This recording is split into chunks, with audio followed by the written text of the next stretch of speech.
धर्म प्रेमी सज्जनों भाई बहनों, आज के इस महाप्रसंग में हम कुछ खास बिंदु की चर्चा कुछ खास रूप में करेंगे। सर्वप्रथम खास बिंदु में आता है मन स्थिति का जो केंद्र है आत्मविश्वास। आत्मविश्वास और विश्वास दोनों में अंतर है थोड़ा, या यूं कहें कि दोनों एक ही शब्दों का पर्याय है। विश्वास है कि हम कहीं भी जाते हैं तो पूरा भरोसा रहता है, विश्वास रहता है कि हम वहाँ पर चले ही पहुँच ही जाएंगे और सकुशल पूर्वक पहुँचेंगे, मेरा यात्रा मंगलमय होगा। और हम जब भी ट्रेन पर बैठते हैं तो ट्रेन के ड्राइवर के ड्राइविंग लाइसेंस नहीं चेक करते हैं, भरोसा, विश्वास और आत्मविश्वास के साथ बैठ जाते। और इसका परिणाम यह होता है कि काम हमारा बस विश्वास एवं भरोसे के मुताबिक एकदम पक्का सफल निकलता है। अब आत्मविश्वास क्या है? कोई खास कार्यों के लिए आत्मा में जो सबलता होता है, पूर्ण भरोसा होता है, वह आत्मविश्वास कहलाता है। जैसे मुझे पक्का आत्मविश्वास है कि इस बार की परीक्षा में मैं प्रथम श्रेणी में पास होऊंगा, इसलिए कि हमें अपने हर सब्जेक्ट की तैयारी पूर्ण हो चुकी है और अपने तैयारी के आधार से परिश्रम के आधार से मैं यह तय कर रहा हूँ, आत्मविश्वास बन रहा है कि मैं इस वर्ष अच्छा से श्रेणी में और अच्छे अंकों से पास होऊंगा। यह आत्मविश्वास का उदाहरण।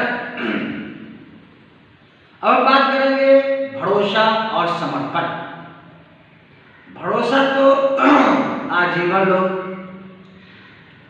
भाग्य पर भरोसा, एक दूसरे पर भरोसा करते करते इंसान का जीवन एक दूसरे के भरोसे पर ही चलता है। आत्मसमर्पण की जहाँ तक बात है, आत्मसमर्पण का अर्थ हो गया कि अपने आप में पूर्ण समर्पण के साथ सरेंडर बोलने की, ईश्वर के शरण में जो हम दोनों हाथ उठाकर जो आत्मसमर्पण करते हैं और कहते हैं कि हे प्रभु, सब कुछ आप ही हो, अब मैं अपने जीवन की श्वासों को और पूरे जीवन की बागडोर को आपके हाथों में मैं समर्पित करता हूँ। समर्पण कहलाता है मन में छल, प्रपंच, द्वेष, इधर उधर की बातें, संसार की बातें को परित्याग करना समर्पण कहलाता है। मन को निर्मल करना आत्मसमर्पण कहलाता है। जो ईश्वर के शरण में आत्मसमर्पण होता है, उससे भगवान के प्रति दृढ़ विश्वास, प्रेम, सद्भावना, निष्ठा, स्नेह इत्यादि तमाम छोटे बड़े बिंदुओं का जन्म होता है और भक्ति भावना में ताकत तैयार होता है, मन में भरोसा विश्वास बनता है। इस प्रकार से हम लोग समर्पण को जाने। अब चलते चलते हम इस महाप्रसंग में कुछ खास बिंदु और आप लोगों को भी प्रस्तुत करना चाह रहा हूँ। मेरे धर्म प्रेमी श्रोता भगवान, ऐसा होता है कि कभी कभी हम देखते हैं कि हम किसी कार्यों को बड़ी तत्परता के साथ करते हैं और फिर उसी बीच में निराशा की बादल एक बार छा जाता है, मन को निराश करता है। ऐसा आखिर क्यों होता है? भक्ति की भावना दिन रात पूजा करने के मनसा दंसा बनता जा रहा है, शक्ति प्रदान होता जा रहा है, मन स्थिति ठीक होती जा रही है, लेकिन कभी कोई ऐसा मन में विचार ख्याल आ जाता है, अरे मैं कौन फिल्म में पड़ गया रे। ऐसा आखिर विचार क्यों आ जाता है? तो जानिए, हम जानते हैं कि हमारे जीवन काल में ऐसे कई शक्तियां निरंतर कार्य कर रहे होते हैं 24 घंटे, जिसमें मुख्य रूप से 2 शक्तियां कार्य कर रहे होते हैं और दोनों शक्तियां का अलग अलग परिणाम होता है और दोनों शक्तियां का अलग अलग मूल बिंदु होता है, जिसको एजेंट के रूप में, जैसे मान लीजिए 2 शक्तियां आखिर वह कौन है? प्रथम शक्ति दयाल का, दयाल मतलब ईश्वर का, भगवान का, जो जीव को कल्याण के लिए रास्ता प्रशस्त करते हैं, भक्ति भावना मन में उपजाते हैं और भक्ति भावना से ओतप्रोत मन वह भगवान को समर्पण होता है और संस्कार सहित जीवन का पावन पवित्र बनता है, संस्कार बनता है, बच्चे का भी संस्कार बनता है, घर में पवित्रता आती है और संस्कार का निर्माण होता है, घर में बरकत आती है। और दूसरा शक्ति जो कार्य कर रहा होता है उस शक्ति का नाम है काल। तो काल का जो मन पर हावी होता है, प्रभावी होता है, तो हमारे मन में नकारात्मक विचार प्रवेश कर जाता है, सकारात्मक थोड़ा हल्का पड़ जाता है, नकारात्मक प्रवेश कर जाता है। ऐसा कहीं नहीं हुआ तो, कहीं परीक्षाएं पास नहीं हुए तो, कहीं ऐसा नहीं हो पाया तो, कहीं भगवान हमसे खुश नहीं हो पाए तो, यानी नहीं तो नकारात्मक सोच जाता है। जो विद्वानों ने कहा कि नकारात्मक नरक के द्वार की ओर धकेलता है और सकारात्मक स्वर्ग की द्वार की ओर धकेलता है। अब तो हमें ज्ञान के बदौलत, भरोसे के बदौलत और ईश्वर के चरण के प्रेम के बदौलत हमें नकारात्मक सोच के प्रवेश मन में नहीं होने देना चाहिए। ये नकारात्मक हमारे गर्भ में खाई में गिराता है और सकारात्मक ऊंचे चोटियों पर चढ़ाता है। प्रत्येक हालत में हमें सकारात्मक सोच, हमें सकारात्मक दृष्टि, सकारात्मक नजरिया जीवन में बनाए रखना, ये हमारे जीवन को उद्देश्य की ओर प्रेरित करता है।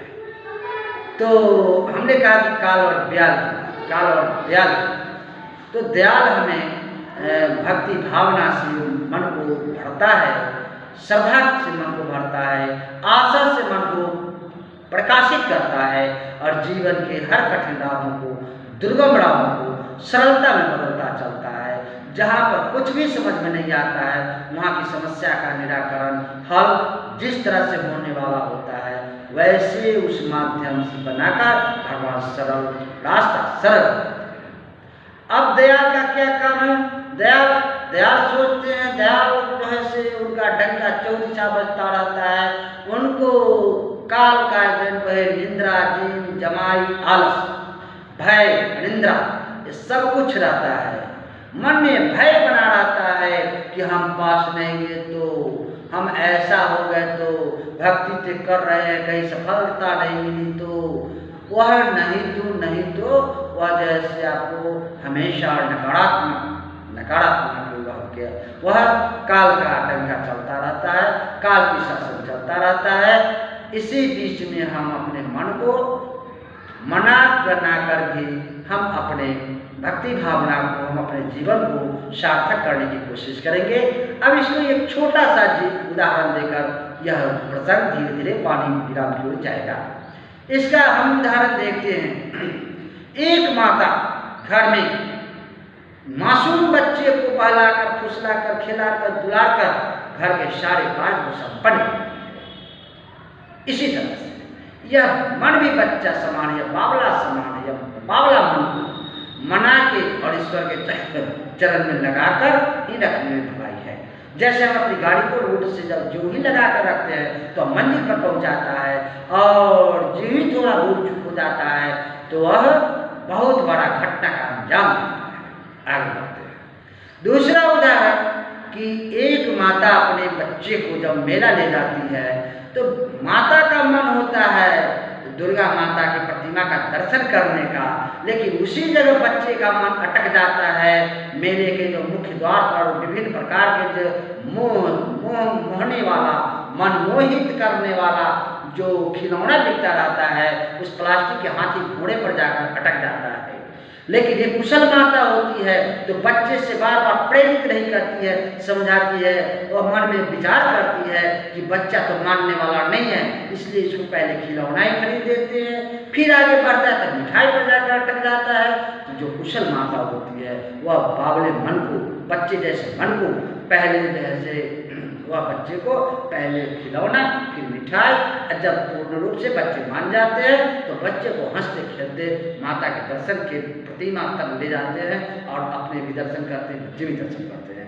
उदाहरण के अर्थात उदाहरण के माध्यम से हम ये विद्वानों ने समझाना चाहे हैं कि वह बच्चा कोई और नहीं है, वह बच्चा यही बावला मन है जो अंदर बैठा है, और वह मन और यह जीवात्मा वही माता के समान है जो हमेशा हर रूप में भक्ति भावनाओं के ये माया मोह माया के जाल से निकलकर और ईश्वर के शरण तक पहुँचने के लिए इस मन को विभिन्न प्रकारों के जो खिलौने में हमारा मन अटकता जाता है, माया मोह के बंधनों में जो अटकता जाता है, उन मोह के बंधनों से निकालते हुए सहजता से मन को हर्षाते दुलारते हुए ईश्वर के चरण बंधन में लगाने की कोशिश करते हैं। मेरे धर्म प्रेमी सज्जन भाई बहनों, इन्हीं चंद शब्दों के साथ वाणी धीरे धीरे विराम की हो जाएगा।